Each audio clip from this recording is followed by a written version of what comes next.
Listo, ¿cómo estás, Ángel? Buenas tardes. A ver, mientras va cargando, empezamos a compartir de una vez. Vamos ganando tiempo el día de hoy. Hoy día estamos, pero así, full estamos hoy día.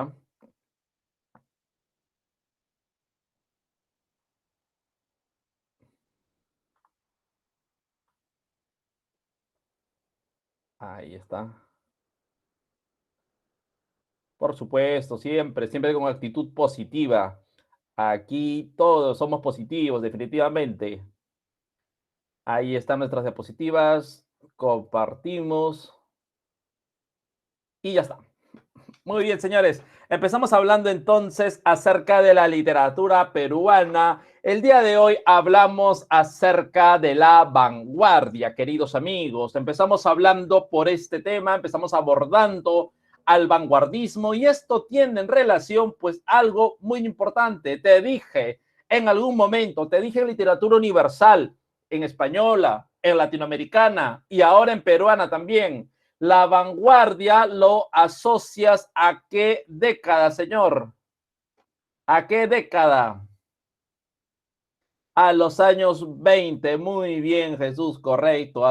Tú hablas de vanguardia e inmediatamente hablas de los años 20. Así de simple. Qué bueno que ya lo tengas. Número 2, decimos lo siguiente. La palabra vanguardia proviene de dos voces alemanas. ¿Cuáles son esas dos voces? ¿Te acuerdas? ¿Te acuerdas cuáles son esas dos voces alemanas? Es avant-garde, ¿no? Avant-garde, no avagar, no, avagar no, eso es otra cosa. Eso es lo que hacías cuando salías del colegio, eso es otra cosa, avagar no. Avant-garde, ¿que significa qué cosa? ¿Qué cosa significa avant-garde? ¿Siempre qué? Siempre, siempre adelante, querido amigo, siempre adelante. Los que están a la vanguardia siempre están primeros, están adelante. ¿No? Así como nosotros, así como el aula 28 que siempre está adelante, definitivamente, ¿sí o no? Y el día de hoy, pues vamos a hablar de esa vanguardia, peruana en este caso, peruana. No sin antes mencionar algo muy importante, no sin antes recapitular un poquito. Por ejemplo, la vanguardia española representada por Federico García Lorca, en otras palabras, el estilo de Lorca manifiesta qué cosa. El estilo de Lorca se asocia a qué, querido amigo. Tú sabes. El estilo de Lorca se asocia al mundo. ¿A qué mundo se asocia el estilo de Lorca? Al mundo romántico, ¿no? No tiene que ver nada de lo romántico aquí. Al mundo gitano, amigo, al mundo gitano, el folclore andaluz. Ojo, acuérdate lo que te dije. La vanguardia no es simplemente presentar algo nuevo, no es que agarre un papel, lo arrugo así, ya digo, ya soy vanguardista, no. Sino que tiene que ver, ojo, Lorca tiene que ver, o la vanguardia, pero tiene que ver con presentar lo antiguo, lo tradicional de una forma novedosa, de lo nuevo. Entonces, ¿qué pasa? Pues vamos a ver que la vanguardia española o la vanguardia de Lorca es andaluz, es referencia al mundo gitano, así como la vanguardia peruana hará referencia al mundo andino. Y quiero que te acuerdes eso. ¿Ya? La vanguardia de Lorca, la vanguardia española, es al mundo gitano, como la vanguardia peruana lo es al mundo andino. Eso quiero que te acuerdes, eso quiero que lo sepas muy bien. ¿Ya? La vanguardia peruana es andina. Lorca es de la generación del 20, del 27, querido amigo, de la década, perdón, del año de 1927. Es una fecha referencial, puesto que allí se conmemoran los 300 años de la muerte de Góngora, pero es un dato referencial nada más. ¿Sí? Muy bien. Sigamos entonces. Ya con estos datos podemos hablar de la vanguardia en el Perú. En este caso, pues decimos que los representantes del vanguardismo peruano son básicamente poetas. Son básicamente hombres dedicados a la poesía. Tenemos por ahí de repente a Carlos Oquendo de Amat con sus 5 metros de poemas, que en realidad no tienen 5 metros, en realidad tienen 3.18. No, pero se pone 5 metros con un sentido, pues, metafórico. No, imagínate decir 3.18 metros de poemas, ¿no? Como que no tendría mucho sentido, ¿no? Como que no tendría mucha lógica. Ahora, tenemos también a Martín Adán. Martín Adán en La Casa de Cartón hace lo que muchos críticos han denominado prosa lírica. ¿Cómo es una prosa lírica? Es decir, que se va a narrar, es prosa, pero esta prosa está llena de metáforas, está llena de figuras literarias, está llena de belleza, de musicalidad. Entonces se le denomina prosa lírica o prosa poética. En La Casa de Cartón de Martín Adán, pues se va a representar a aquel distrito totalmente idílico, ese distrito bucólico, ese distrito que encierra esa magia. Barranco. Muy bien. Barranco, el distrito bucólico de Barranco, que ha sido, pues, parece que hubiera sido una pequeña captura, ¿no? Es todavía ese pequeño pueblecito de provincia en medio de la gran ciudad de Lima, ¿no? Como que ha quedado encerrado en una burbuja, lo cual permite justamente el sueño. Allí vivió, pues, José María Guren. Allí durante algún tiempo de su corta vida también vivió Abraham Valdelomar. Allí vivió pues una de las máximas exponentes del mundo criollo, ¿no? Hablamos de Chabuca Granda, ¿no? Que han escuchado justamente, ¿no? La Flor de la Canela, el Vals José Antonio, ¿no? Caballero de Fina Estampa, ¿no? También vivió en el distrito de Barranco, definitivamente. Y varios pensadores, varios críticos más. Por ahí tenemos al crítico literario Estuardo Núñez, al poeta Luis de la Hoz. Hay muchos que vivieron allí en el distrito de Barranco. Tenemos también, por ejemplo, a César Moro, ¿no? Con su famosa tortuga ecuestre. Y también a Emilio Adolfo Westphalen, con sus ínsulas extrañas. Entonces, señores, vamos a ver que esta vanguardia tiene justamente por esto. Le dije y les vuelvo a repetir, la vanguardia no es solamente eso de venir, transformar, arrugar algo y ya está. No, la vanguardia viene con la idea de presentar algo que ya todos lo conocen, una tradición, pero de una forma nueva, una forma distinta. Así van haciendo ¿qué cosa? Así van haciendo la vanguardia andina, la vanguardia peruana. En primer lugar, hablaremos el día de hoy acerca de César Vallejo, querido amigo. El máximo exponente de la literatura peruana, ¿no? Cuando nosotros hablamos de literatura peruana, inmediatamente pensamos en César Vallejo, por ejemplo, y pensamos también por allí, de repente, acerca de sus etapas, de su obra lírica, pero pensamos en él y pensamos en Trujillo también. Y es que César Vallejo nació en la provincia de Huamachuco, exactamente en Santiago de Chuco. Estamos hablando pues de la Sierra de la Libertad, así bien arriba, ¿no? Huacho no, Huamachuco, ¿no? Santiago de Chuco, ajá, muy bien. ¿Qué ocurre? Vamos a ver que César Vallejo pues es nieto de dos princesas Chimú, ajá, claro, nieto, perdón, de dos princesas Chimú y nieto de dos sacerdotes españoles. Algo muy común todavía a inicios del siglo XIX. César Vallejo, pues, desde muy pequeño daría grandes luces a la ciencia. Es decir, que desde muy pequeño presentó altas notas, un interés y una responsabilidad muy firme en las áreas de las ciencias, llámale en todas las matemáticas como la aritmética, el álgebra, la geometría, trigonometría, en la física, en la biología, en la botánica y en todos sus campos.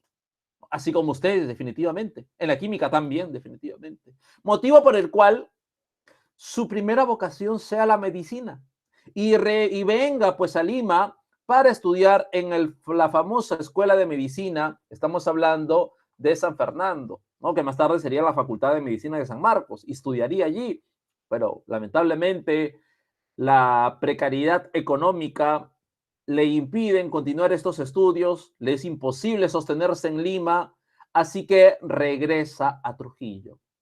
Allá en Trujillo, pues empieza a trabajar como ayudante de contador en la Hacienda Azucarera Roma, trabaja como profesor de escuela primaria en la Escuela San José, en una hacienda. Allí tiene como alumno a un pequeño muy peculiar, ¿no? Un pequeño, pues, un niño, pues, muy bajito, cabezón, medio rubio, que no fuera otro, sino que el gran novelista Ciro Alegría.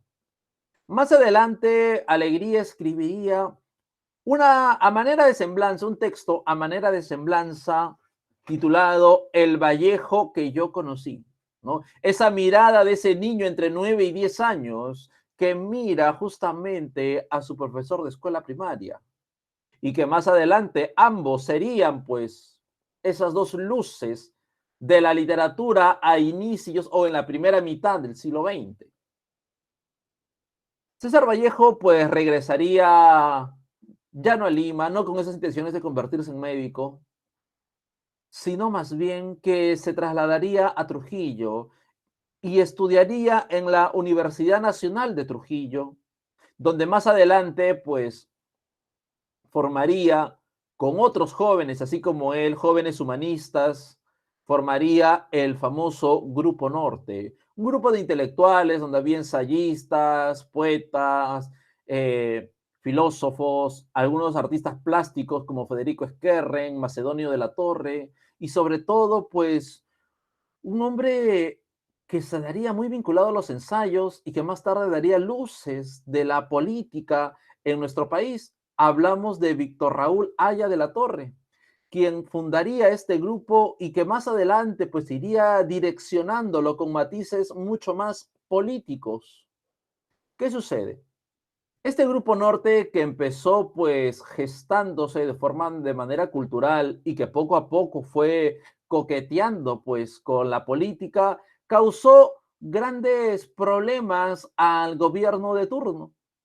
Vallejo se encontraba en ambos mundos. Vallejo se encontraba entre Trujillo y en Lima. De hecho, pues visitó en varias oportunidades. Digo visitó, no es que se haya quedado totalmente aquí en Lima, sino que venía, frecuentaba, buscaba a aquel escritor tan famoso, pues, de la época, era Abraham Valdelomar, que tenía como lugar predilecto el famoso Palais Concert, esta confitería de la que ya hablamos la semana anterior. Allí en el Palais Concert, pues llega un jovencísimo César Vallejo con su manuscrito, llevando pues estas nuevas experiencias, estos nuevos escritos, para que Vallejo, para que Valdelomar le escriba justamente el prólogo de este primer poemario, el prólogo de este primer libro. ¿Y qué sucede? Pues Valdelomar al leerlo acepta. Sí, acepta escribirle el prólogo, pero le dice que lo escribirá después de su viaje a Trujillo. ¿Y qué sucede? ¿Y qué cosa pasa? Perdón, después de su viaje a Ayacucho. Lamentablemente, como bien sabemos, ya hablamos de esto la semana anterior, Valdelomar no regresa de ese viaje. Terrible accidente pondría fin a su vida y lamentablemente los heraldos negros saldría sin la firma de este prólogo, ¿no? No lo escribiría, no aparecería. Entonces, ¿qué ocurre? Vamos a ver que Vallejo pues empieza su carrera poética justamente publicada con los heraldos negros, poemario que tendría una mediana aceptación. Por allí, de repente, Clemente Palma, en un primer momento, eh, tiene algunas opiniones positivas respecto al texto. Sin embargo, la publicación del segundo poemario traería graves consecuencias. En aquel momento en que Vallejo está viviendo entre ambos mundos, entre Trujillo y Lima, el presidente, perdón, en aquel momento aparecería una grave acusación y es que en realidad pues se le culpa al Grupo Norte de ser un incendiario. Es decir, se le culpa, ojo, de haber quemado una hacienda. ¿Y qué sucede? Pues los del Grupo Norte serán perseguidos y entre ellos César Vallejo. ¿Qué sucede? Pues sería llevado a la cárcel, estaría preso cerca de 4 meses estaría allí. Más adelante, Vallejo, pues definitivamente sale. Algunos de estos poemas que escribiría en prisión darían el inicio del famoso poemario Trilce. Y con el paso del tiempo, la publicación de este libro quebraría el orden poético. ¿Por qué? Para muchos, en realidad, vamos a ver que Vallejo pues no va a representar a la poesía en su momento, sino que más bien tendría un sentido totalmente diferente, un sentido que no sería innovador, todo lo contrario. De hecho, pues Trilce estaría experimentando con las nuevas formas poéticas, estaría experimentando con el lenguaje. Y si en algún momento Clemente Palma había elogiado hasta cierto punto a los heraldos negros, ahora en Trilce lo destruiría a más no poder. ¿Te acuerdas que hace unas semanas, y casi siempre, te he comentado que el siglo XX era el siglo más corto de todos? ¿Te acuerdas por qué te dije esto? ¿Por qué el siglo XX es el siglo más corto de todos? ¿Quién me dice? A ver,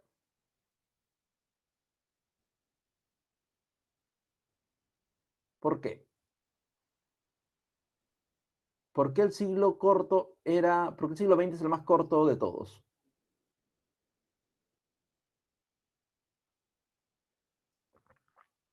¿Por las guerras? No. ¿Porque duró 10 años? No, lejísimos. Porque a inicios del siglo XX el hombre sigue pensando como en el siglo anterior. ¿No te diste cuenta acaso que cuando hablábamos del modernismo ya era siglo XX y el hombre todavía seguía con el modernismo? El hombre todavía seguía andando a caballo, pero cuando hablamos de la década del 20, revoluciona absolutamente todo. Y aunque Vallejo publica Trilce en el año 22, el canon de belleza y el canon de poesía todavía sigue evaluándolo desde la óptica modernista. Clemente Palma, lo estudiamos la semana pasada, lo vimos en el modernismo y él trata de entender a la vanguardia, a Trilce de Vallejo con esa óptica modernista, motivo por el cual dice que es un poemario incomprensible y se dedica a atacarlo. ¿Qué ocurre? Vallejo por aquel tiempo recibe la noticia de que en realidad su caso se va a reabrir. Existe la posibilidad de que su caso se reabra, así que nuevamente va a ir a parar a la cárcel. ¿Qué sucede? Así que sus amigos del Grupo Norte le reúnen una gran bolsa de viaje, un pasaje solamente de ida hacia Francia y se va, se marcha.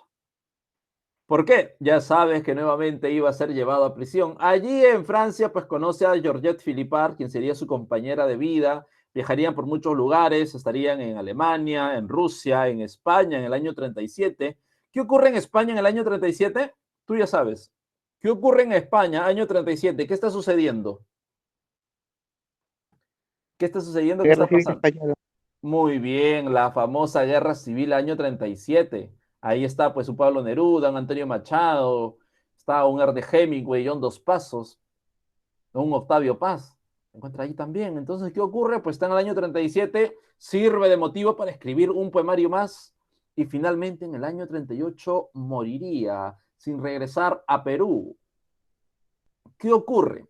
Vamos a ver en este caso que luego de su muerte aparecerían algunos textos más, aparecerían dos poemarios publicados posteriormente. Entonces, vamos a pasar ahora a la narración completa. ¿Qué ocurre? Vamos a ver. Número uno, vamos a reconocer a Vallejo como poeta, como se le conoce la mayor parte de veces, ¿no? Como representando una obra lírica. Tenemos a los heraldos negros, a Trilce y los poemarios póstumos como España, Aparta de mí este cáliz y los poemas humanos. ¿Qué sucede? Estos poemarios constituyen tres etapas fundamentales. Número uno, tenemos al periodo modernista, el periodo vanguardista y del compromiso social. Ordenamos entonces. ¿Qué ocurre? Dentro del periodo modernista tenemos a los heraldos negros. Este poemario, si te das cuenta, publicado en 1918, guarda relación todavía con la etapa anterior. Mira, el modernismo de los heraldos negros todavía presenta una vinculación al mundo de Rubén Darío. De hecho, ojo, en una de los regresos de Vallejo hacia su pueblo natal, a Santiago de Chuco, y en medio de esa festividad patronal, ¿no? Porque muchos tildan a Vallejo de ser un poeta pues totalmente trágico, sumido en la angustia. En realidad sus amigos más cercanos dicen que no, que era todo lo contrario. ¿Qué sucede? pues Vallejo sube al estrado para leer uno de sus poemas de los Heraldos Negros y nadie lo aplaude, nadie dice nada. Así más o menos como cuando tú contabas un chiste en la reunión familiar ahí en la mesa y nadie hacía caso, parece que no hubiera pasado nada, igualito, nadie le hizo caso a Vallejo. ¿Y qué ocurre? Pues Vallejo lo único que atinó fue a decir, ¿por qué no me aplauden? Si yo voy a ser más grande que Rubén Darío. Allí te das cuenta todavía que Darío sigue siendo influencia en la juventud poética de Lima, del Perú. Ahí está. La segunda etapa de compromiso social, el poemario Trilce, pues representará efectivamente un cambio totalmente distinto. Es decir, con Trilce vamos a ver que ya aparece el giro a la vanguardia. Poemario que empieza gestando en la cárcel, en la prisión, y que estaría marcado por el dadaísmo. Muchas veces se habla, sí, Vallejo es vanguardista, pero hay que saberlo ubicar en un determinado periodo. En este caso, pues Trilce experimenta con el lenguaje. De hecho, el mismo nombre, Trilce, ya es una experimentación. Muchos críticos han tratado, pues, de deducir e inferir el significado, y de hecho, pues, hay varias teorías. La primera de ellas, pues, es simplemente el juego del número 3, así como cuando estás ahí jugando con cierta palabra y que al repetir tantas veces, pues, como que ya pierde su significado, ¿no? Así, jugando con el número 3, aparecería la palabra Trilce. Otros afirman que más bien es la unión de dos palabras, de triste más celda, ¿no? Triste celda, pero igual la L al medio rompería, ¿no? En todo caso estaría al final, no al medio la L. Otros incluso apelan a que Vallejo, estando en prisión, recibió la noticia de que su novia limeña, Ofelia, estaba embarazada. Ofelia, a la que en realidad se le perdió el rastro, así de simple. ¿Qué sucede? El amor es de dos. Por lo tanto, el amor es dulce. Viene de este prefijo dulce. Pero ¿qué sucede si ese amor de dos ha tenido un fruto y ya no son dos, sino que serán tres? El prefijo de dulce se pierde. Serán tres. Tri sería trilce, ¿no? Es otra de las explicaciones que pueden existir, ¿no? De dos, dúo, dulce, de tres, trío, trilce. Es una teoría que se ajusta más y tiene que ver con el orden de las grafías en este nombre. La tercera etapa, la etapa de compromiso social, corresponde justamente a, a los poemas reunidos posterior a su muerte y que Georgette Philippard, respondiendo las preguntas, voy a responder las preguntas que están en el chat, no las respondo en su momento porque están programadas, los poemas encontrados en, posterior a su muerte, Georgette Philippard las traería a Lima. Aquí en Lima, pues Georgette vinculándose con los grupos literarios de la época y sobre todo guardando pues esa amistad con el historiador Raúl Porras Barrenechea, aquel que aparece en los billetes de 20 soles, pues él se encargaría justamente de ordenar estos poemas. Es decir, que de hecho los títulos que hoy conocemos como España, aparta de mí este cáliz y Poemas Humanos, son títulos que coloca Raúl Porras a los textos de Vallejo. Él los clasifica aquellos que guardan la temática de la guerra civil frente a aquellos que hablan acerca del dolor universal. Entonces los va a separar y aparecerían con esos nombres. Poemarios póstumos publicados en el año 39, ambos. Pero en realidad este orden de estas etapas se parece a alguien más. ¿A quién se parece? ¿Qué otro poeta que hemos estudiado tiene ese mismo orden? Etapa modernista, vanguardista y de compromiso social. ¿Qué otro escritor tiene ese mismo orden? ¿Qué dices tú? Neruda, por supuesto. Solamente que en Neruda podríamos aumentar una más, ¿no? Podríamos aumentar pues la etapa de poeta profesional. Puede ser. Bueno, Vallejo murió mucho antes, pero aún así Vallejo estaría un paso más adelante. ¿Sabes por qué? Porque Vallejo publica Los Heraldos Negros, el modernismo en el año 18. Neruda hace modernismo en el año 24. Mira, Neruda está en el año 24 recién con el modernismo. Para el año 22, Vallejo ya es vanguardia. O sea, Vallejo ya está hablando de vanguardia, y Neruda todavía le falta para el modernismo, ¿no? Como que hay cierta distancia. Ya en la etapa de compromiso social se emparentan, porque en el año 37 ambos están en España. Si por un lado Vallejo tiene España aparte de mí este cáliz, Neruda tiene España en el corazón, que también guarda la temática de la guerra civil. ¿Te das cuenta? Ah, muy bien, ahí está. Hablar de Vallejo no solamente es hablar de poesía, señores, también podemos hablar de la narrativa. Hablamos del Tungsteno, por ejemplo, esta clásica novela. Tenemos a Fábula Salvaje, tenemos al cuento infantil Paco Yunque. Paco Yunque también representa algo muy importante. ¿Por qué? ¿Qué es un yunque, señores? ¿Qué es un yunque? ¿Para qué sirve un yunque? Cuando hablamos de un yunque. Aquí pues aparece como apellido de este niño, ¿no? Paco Yunque.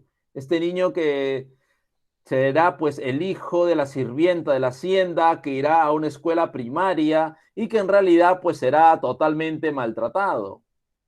Un yunque sirve en el mundo de la herrería, ¿no? Una superficie plana donde se colocan pues ese metal al rojo vivo que se va a tratar de moldear. Entonces, por medio de la percusión, por medio de los golpes, se irá moldeando. Entonces, ¿qué ocurre? Ese niño es un yunque también. Ese yunque recibirá todos los golpes, así como el yunque de la herrería. Por supuesto. Una vez más, al igual que la semana pasada que veíamos los títulos de Guren, aquí también veremos lo mismo. Veremos que en realidad Paco Yunque también recibe los golpes, los maltratos. Cumple la función de un yunque, Paco Yunque, ese Paco que lo paran golpeando. El apellido del niño no es fortuito, tiene un sentido, tiene una lógica. Dentro del texto dramático tenemos a Colacho Hermanos, La Piedra Cansada y el famoso lockout, que sería pues la huelga de empresarios. No del sindicato, no de los obreros, sino de los empresarios. En el género expositivo tenemos Contra el secreto profesional, El arte y la revolución, Rusia en 1931, Reflexiones al pie del Kremlin. Cuando nosotros hablamos, por aquí respondiendo las preguntas, no estoy respondiendo las preguntas según va avanzando el tema, ¿sí? No crean que no los leo, si los estoy leyendo. Cuando decimos que Vallejo en realidad pues en el extranjero se volvió comunista, que aquí era prista, no es del cierto todo. ¿Sabes por qué? Porque recuerda que el APRA se funda en México en el año 30, ¿sí? Bueno, el año 24, perdón, pero se funda en México, no se funda en Perú. Aquí en Perú lo más cercano fue pues el Grupo Norte, grupo que de alguna manera pues guardó pues ahí o fue el lugar donde empezó a germinar, pero en realidad se fundó por allá de la Torre en México, en el exilio. Aquí lo que vamos a ver, ojo, vamos a ver que Vallejo se va del 22, o sea, es imposible que Vallejo se haya vinculado al mundo aprista. Perteneció y conoció a muchos de sus integrantes, sí, pero no estuvo en ese grupo. Ahora, en los años 20, el comunismo, pues, incluso hasta entrados al año 30, el comunismo aparece como esa alternativa que ya venía gestándose desde mediados del siglo XIX, cuando tú hablas del realismo, ¿no? Y hemos estudiado la semana 4, cuando hablas del realismo, hablas del manifiesto de Marx, de Engels, del mundo capitalista, el mundo obrero, la revolución industrial, ya ahí se empieza a gestar. Para los años 20 es una ideología ya que representa la solución y todo lo demás, y que en muchos países, como bien sabes, ha fracasado, ha caído, pues, ¿no? Entonces, en la teoría muy bonito, pues, ¿no? Pero luego en la práctica es otro el asunto, ¿no? Es otro. Como decía Platón, en el mundo ideal todo es perfecto. Cuando va a la práctica ya se cae todo, ¿sí? Ya es imperfecto, pues. Ya no se puede. Platón pues tiene toda la razón, definitivamente. Por eso es que 2500 años después seguimos estudiando a Platón, ¿sí o no? Ahí está. Muy bien, sigamos, señores. Vamos a revisar algunos de los textos de César Vallejo. Hablamos de los heraldos negros. Por ejemplo, vamos a ver aquí algunas características, ¿ya? Dice, hay golpes en la vida tan fuertes, yo no sé. Golpes como el odio de Dios, como si ante ellos la resaca de todos los sufridos en posar en el alma. Yo no sé. Son pocos, pero son. Abren zanjas oscuras en el rostro más fiero y en el lomo más fuerte. Serán tal vez los potros de bárbaros Atilas o los heraldos negros que nos manda la muerte. Son las caídas hondas de los cristos del alma, de alguna fe adorable que el destino blasfema. Esos golpes sangrientos son las crepitaciones de algún pan que en la puerta del horno se nos quema. Y el hombre, pobre, pobre, vuelve los ojos como cuando por sobre el hombro nos llama una palmada. Vuelve los ojos locos y todo lo vivido se emposa como el charco de culpa en la mirada. Hay golpes en la vida tan fuertes, yo no sé. Algunas características externas aparece pues el verso alejandrino propio del modernismo, es decir, este verso de 14 sílabas métricas. Hace referencia a la oralidad, pero es una oralidad completamente andina. Recuerda que es una característica propia del modernismo y que Vallejo la llevará más adelante a la vanguardia. Un heraldo definitivamente es un mensajero. Allí encontramos un sentido cosmopolita, por ejemplo, ¿no? Porque esos heraldos son muy manejables en la Edad Media, ¿no? Es hablar de la Edad Media, es hablar de los heraldos, por ejemplo. Y además aquí vemos algo más, algo que da inicio a esa etapa lejana, ese exotismo medieval, los bárbaros Atilas. ¿Quién era Atila, señor? ¿Quién es Atila? Cuéntame. El rey de los hunos, muy bien. Y allí ves qué cosa, el cosmopolitismo. De repente por ahí viene a nuestra memoria el famoso poema Idilio muerto, ¿no? Cuando dice, ¿qué estará haciendo a esta hora mi andina y dulce Rita de junco y capulín? Ahora que me asfixia Bizancio y me dormita la sangre como flojo coñac dentro de mí. ¿Qué ocurre? Vamos a ver que en este caso también aparece ese cosmopolitismo. Bizancio, ¿dónde queda Bizancio, querido amigo? ¿Qué significa Bizancio? ¿Dónde está Bizancio? Cuéntame, cuéntame. ¿Qué sería Bizancio? ¿A dónde pertenece? Bizancio, ¿qué cosa es? Grecia, no, Grecia. Bueno, algo tiene, algo tiene, algo tiene. Algo tiene que ver con Grecia, algo tiene que ver con Roma. Constantinopla, por supuesto, tiene que ver allí, tiene que ver con... Se fue, ahí está. Tiene que ver definitivamente pues con Constantinopla, con el Imperio Bizantino. Ya, ahora te pregunto, ¿eso no será también cosmopolita? ¿Qué dices tú? ¿Eso no tendrá que ver con cosmopolita, sí o no? ¿Qué dices? Claro, tiene que ver definitivamente. Muy bien, sigamos entonces, sigamos. Vamos a ver que en realidad Vallejo, pues, vamos a ver que Vallejo en realidad en el modernismo ya está haciendo una cuestión, ¿verdad? Como que Vallejo está cuestionando, pues, a la vida misma, ¿no? Está cuestionando, pues, a la existencia humana. Y eso se ajusta mucho con el existencialismo. ¿Ya? Esa cuestión humana, ese interrogante tiene que ver, o sea que Vallejo en realidad en el modernismo no es tan solo modernista, como que por ahí aparecen algunos matices vanguardistas, algún coqueteo con el existencialismo, como lo haría en la narrativa Franz Kafka, por ejemplo. Ah, por ahí está. No solamente en los Heraldos Negros, aparece también en los Dados Eternos, aparece en el poema Espergesia, que por ahí preguntaba Jesús, por supuesto, y esto de acá sería en referencia pues a una descripción detallada. Una Espergesia es eso, una descripción detallada. Tiene que ver. Muy bien, sigamos.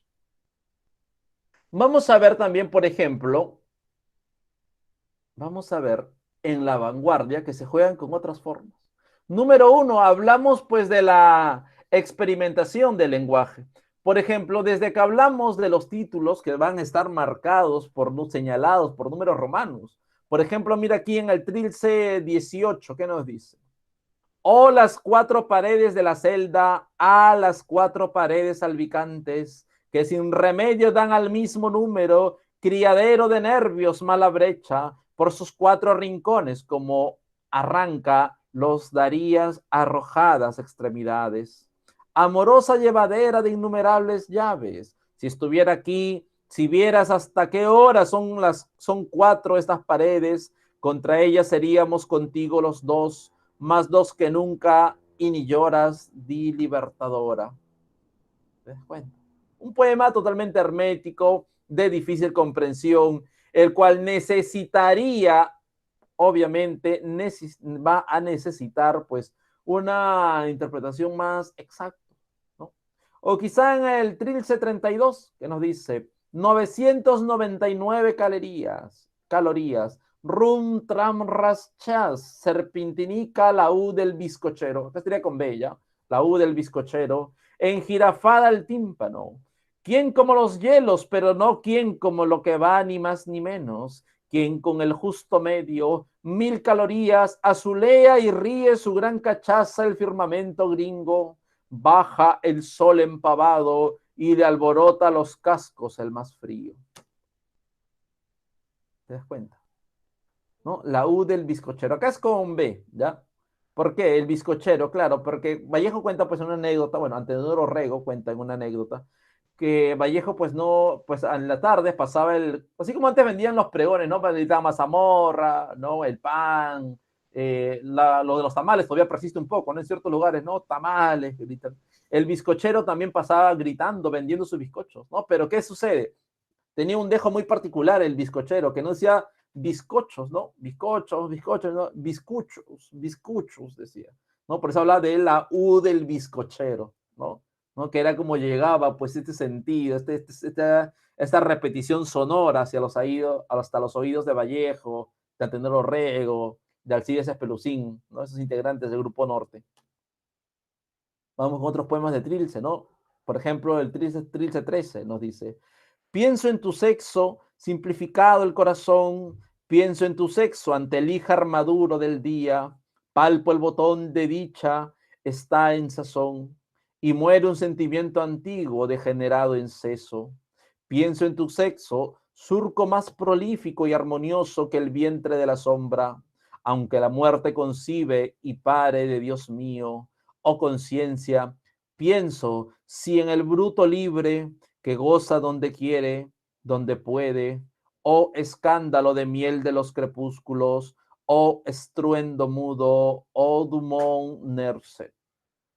Mira cómo juega, ¿no? Oh estruendo mudo, y luego pues va a alternar el orden de esta última frase, ese estruendo mudo, este oxímoron, esta contraposición de ideas. Un estruendo es un sonido pues ruidoso, totalmente grande, pero mudo, ¿no? Ahí está la última, ahí está la contradicción. Y luego pues alterna el orden creando pues un anagrama, ¿no? Un odormons.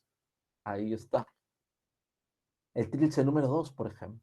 Tiempo, tiempo, tiempo. Mediodía estancado entre relentes, bomba aburrida del cuartel achica. Tiempo, tiempo, tiempo, tiempo. Era. Gallos cancionan escarbando en vano. Boca del claro día que conjuga. Era. Mañana. El reposo caliente aún de ser. Piensa el presente, guárdame para mañana. Nombre. ¿Qué se llama cuando erízanos? Se llama lo mismo que parece el hombre. ¿Te das cuenta? ¿No? Ahí vemos pues una repetición sonora. Encontramos una cadencia que parte justamente de la repetición de ciertas palabras. O por ejemplo, vamos a ver este otro poema que se asocia sobre todo pues al mundo de la guerra civil, al mundo del compromiso social. Y tenemos por ejemplo aquí a Massa que nos dice: al fin de la batalla y muerto el combatiente, vino hacia él un hombre y le dijo: no mueras, te amo tanto. Pero el cadáver, ay, siguió muriendo.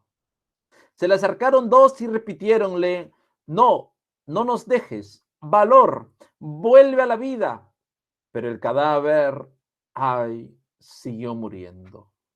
Acudieron a él 20, 100, 1000, 500,000, clamando tanto amor y no poder hacer nada contra la muerte. Pero el cadáver, ay, siguió muriendo. Le rodearon millones de individuos, como un ruego común, quédate hermano. Pero el cadáver, ay, siguió muriendo. Entonces todos los hombres de la tierra le rodearon, les vio el cadáver triste, emocionado, incorporóse lentamente, abrazó al primer hombre, echóse a andar. En este caso, este poema extraído de España, aparte de mí este cáliz, pues vamos a ver que se emplea un tema muy común, que es el tema de la muerte, la guerra y la solidaridad, la cual está representada por un lenguaje cotidiano, es un poemario de menor complejidad, algo así como la cuarta etapa de Neruda, ¿te acuerdas? Con las odas elementales, que regresaba al lenguaje puro, que regresaba al lenguaje cotidiano. Ah, mira, Vallejo como que también va coqueteando con esa etapa del poeta profesional. Lamentablemente, pues la vida fue muy corta, pues, ¿no? Falleció muy joven. Muy bien. Pasemos ahora, pues, a la literatura peruana, pero vista desde otra óptica. Esta será desde la de José Carlos Mariátegui, ¿no? Que ya habíamos visto un poquito por ahí de repente la semana anterior cuando definía, pues, al grupo Colónida en sus 7 ensayos. ¿Qué ocurre? Mariátegui, pues, escritor, periodista y político, eh, encarna a la figura del intelectual completamente autodidacta, es decir, que se ha formado por sí mismo. Recordemos que al igual que muchos integrantes del grupo Colónida, rechazaron las aulas universitarias y buscaron en las bibliotecas, en la tertulia, en el periodismo, aquella línea que les daría pues una visión completamente diferente. Será un gran defensor de la doctrina marxista en el Perú y de hecho fundaría el Partido Socialista Peruano, que muchos han catalogado en realidad como el Partido Comunista. No, eso es posterior. El Partido Comunista se funda en el año 31 o 30, fin, después de la muerte de Mariátegui. De hecho, quien cambia el nombre del partido fue pues Eudosio Rabines y le coloca el nombre de Partido Comunista Peruano. No, Mariátegui murió un año antes. Mariátegui, dentro de su obra tenemos la defensa del marxismo, ideología y política y los famosos 7 ensayos de interpretación de la realidad peruana, texto que nosotros ya revisamos la semana anterior y hoy vamos a profundizar un poco más. Asimismo, decimos que Mariátegui funda la revista Amauta, cuyo en la primera editorial de este primer número de la revista, Mariátegui define que el nombre estuvo plagado, el nombre estuvo tentado a recibir otras denominaciones. Por ejemplo, allí quiso intervenir, quiso colocarle otros nombres. El nombre más tentativo fue Vanguardia, aunque no le terminaba de convencer. Sin embargo, a escasos días de ya imprimir la revista, porque ya el proyecto se estaba aplazando bastante, se le ocurrió llamarlo Amauta. Amauta, que en quechua quiere decir, ¿qué cosa? ¿Cuál sería la traducción de Amauta? ¿Quién es el Amauta en el mundo incaico? El maestro. Por lo consiguiente, esta revista tenía esa función. Tenía la función de enseñar, ¿no? De hecho, pues aquí vemos otro ejemplo más de esa vanguardia completamente andina, ¿no? Esa vanguardia que representa al Perú. Dentro de José Carlos Mariátegui podemos encontrar algunas características totalmente notables, como por ejemplo la relación con el modernismo, ese modernismo que aparecerá pues denunciando los diversos abusos que se encuentran al interior del país. Un gran carácter de denuncia y protesta social y obviamente se analizará pues la realidad nacional. Mariátegui, en estos 7 ensayos que van desde el problema de la tierra, el problema de la religión, el coloniaje, el proceso, el factor educación y otros temas más, va a analizar la realidad peruana de inicios del siglo XX. Y de hecho, pues vamos a ver que Mariátegui definitivamente, querido amigo, definitivamente tendrá una característica muy, pero muy importante. ¿Cuál será esa característica a notar? ¿Cuál será esa característica que nosotros vamos a evidenciar el día de hoy? ¿Cuál será? Ah, muchas gracias, Sergio. Muy amable.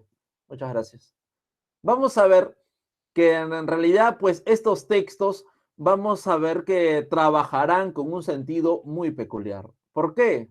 Porque aborda los puntos esenciales, aborda la realidad del Perú a inicios del siglo XX. De hecho, en los ejemplares que tú puedes conseguir, ¿no? De los 7 ensayos aparece, ¿no? A manera de subtítulo, ¿no? Creo que María Teguí no lo puso, ya se ha puesto posteriormente, dice. Los 7 ensayos de interpretación de la realidad peruana. Subtítulo: el libro que todo peruano culto debe leer. O sea que es lectura obligatoria, pues, ¿no? Lectura obligatoria para todos los peruanos, ¿no? Así que ya sabes, señor. Debe estar ahí en tu agenda, en tu lista, en algún momento revisar los 7 ensayos de José Carlos Mariátegui. Sin embargo, lo que a nosotros nos interesa es este punto de aquí, el séptimo ensayo. Ese ensayo que tiene que ver con el proceso de la literatura peruana. Este punto es muy importante porque justamente Mariátegui, al presentar estos 7 ensayos, nos define, nos presenta, pues en realidad, de que no habrá, no existirá ningún punto de vista ideológico. Ojo, mira, nos dice que no va a dejar que su ideología influya dentro del proceso literario. Pero a veces cuando uno está marcado por la ideología, lamentablemente, no puede escapar a eso, pues, ¿no? Es mucho más fuerte, ¿no? A veces seguimos, vamos por ese rumbo. ¿Y qué ocurre? ¿Y qué pasa? Vamos a ver que el proceso de la literatura sí tiene un toquecito de marxismo por ahí, aparece por ahí, aunque él no lo quiera. Y divide pues a la literatura peruana en 3 momentos. Tenemos la etapa colonial, la etapa cosmopolita y la etapa nacional. Es la división que presenta Mariátegui. La etapa colonial, por ejemplo, es un aporte, ojo, es un aporte de todo lo español. En otras palabras, para Mariátegui, en la etapa colonial no existe la literatura peruana. No hay literatura peruana durante esos 300 años de colonia. No, todo es un remedo de la literatura española, todo es una mala copia de lo que se hace en la península ibérica, ni siquiera una buena copia, es terrible. No hay literatura peruana. Aquí pues como que Mariátegui va a fallar, ¿no? Aquí como que Mariátegui pues no revisó o no conoció de repente pues a Garcilaso de la Vega, ¿no? Al Inca Garcilaso de la Vega con sus famosos comentarios reales, porque él está en la colonia y hace una literatura auténtica al describir la realidad incaica, los mitos, las leyendas, su organización, la Florida del Inca, ¿no? La historia general del Perú. Ah, muy bien, ahí está, primero. Número 2, vamos a ver que Mariátegui en la etapa colonial parece que obvia también y que ya estaba descubierto, ¿no? Ya existía, obvia pues a la nueva crónica y buen gobierno de Felipe Guamampoma de Ayala, que hemos revisado también y que tiene una característica gráfica y tiene una propia peculiaridad. Bueno, parece que también lo obvia. Otro autor que obvia Mariátegui durante el periodo colonial, ¿quién sería? Juan de Caviedes, ¿no? Caviedes, pues también simboliza parte de esa peculiaridad, de esas excepciones de la literatura peruana. Entonces, como que a Mariátegui le faltó revisar esos 3 autores que marcan la diferencia. Si bien es cierto que sí, todo es una copia, pues hay una gran imitación, y es que no solamente el Perú, todos los virreinatos que se encontraban en América y fuera de estos eran considerados provincias de España. Obviamente, pues no estaba bajo la influencia, pero hubieron sus excepciones. Bueno, ahí hay un vacío.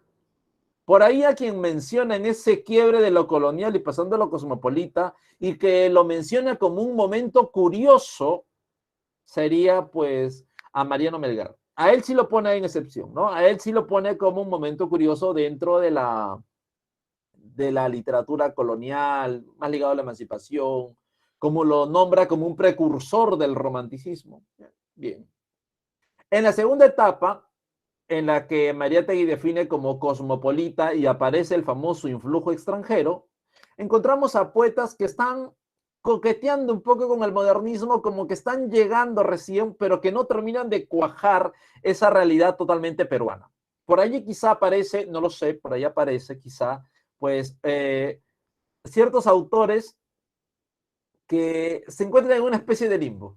Ya vamos a darle así, una especie de limbo entre lo colonial y lo nacional. Aparecen autores como Manuel González Prada, tenemos por ahí de repente a un José María Eguren. Quedémonos con González Prada. A Eguren lo vamos a mantener ahí. González Prada, ¿por qué cosmopolita? Él no era nacionalista.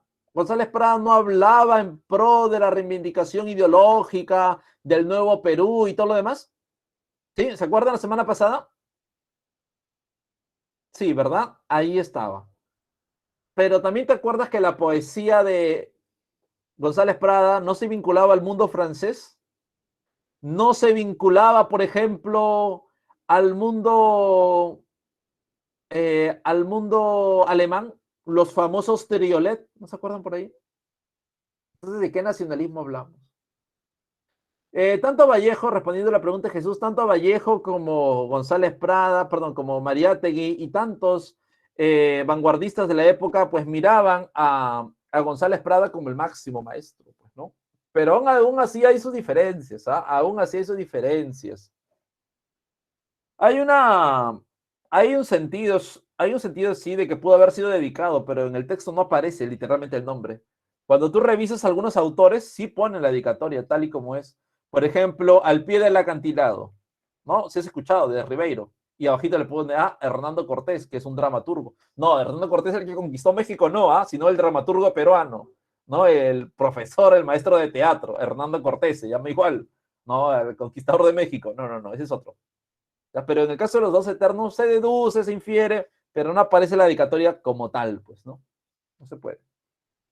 Bueno, y en la etapa nacional ya aparece con un sentido totalmente, vaga la redundancia, indigenista, nacionalista. Aquí aparecen ya los autores que se asocian a la vanguardia y por ahí están empezando a coquetear, pues, con, con el indigenismo, ¿no? Es decir, hay autores como César Vallejo, aparecen autores como Ciro Alegría, como Magda Portal, Alcides Espelucín, ¿no? Entonces como que va cambiando, pues, ¿no? Como que le va dando un tono distinto ahí, como que aparece otro toque, ¿ya?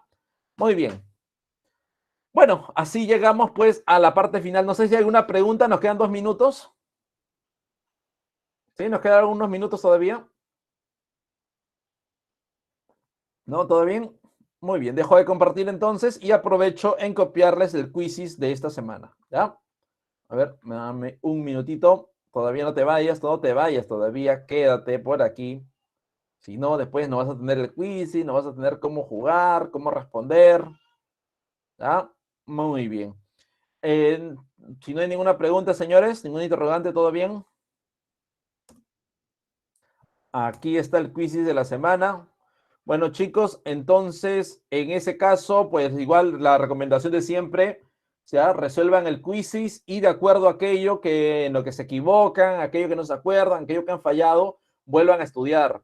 Ya recaigan siempre en lo mismo. Estudien, repasen, porque es lo que falta. Ya, eso ya me lo sé, eso voy a volver a estudiarlo porque me gusta. Está bien que refuerces, pero también hay que preocuparnos por aquello que no nos sale. Hay que preocuparnos por aquello que nos olvidamos, aquello que nos cuesta trabajo, porque allí está. Cuando tú refuerzas lo que no sabes, cuando refuerzas aquello que te equivocas siempre, estás marcando la diferencia con el otro postulante. Porque ese postulante dirá lo mismo, no me sale, no me gusta, lo dejo. Pero tú vas a hacer lo que no te gusta, vas a aprender aquello que te es difícil. Y así ya marcaste la diferencia. Y esa vacante será tuya. ¿Ah? Nos vemos, señores, que lo vaya muy bien. Chao, hasta pronto. Hasta la siguiente semana. Gracias, gracias Renato. Gracias Jesús. Nos vemos.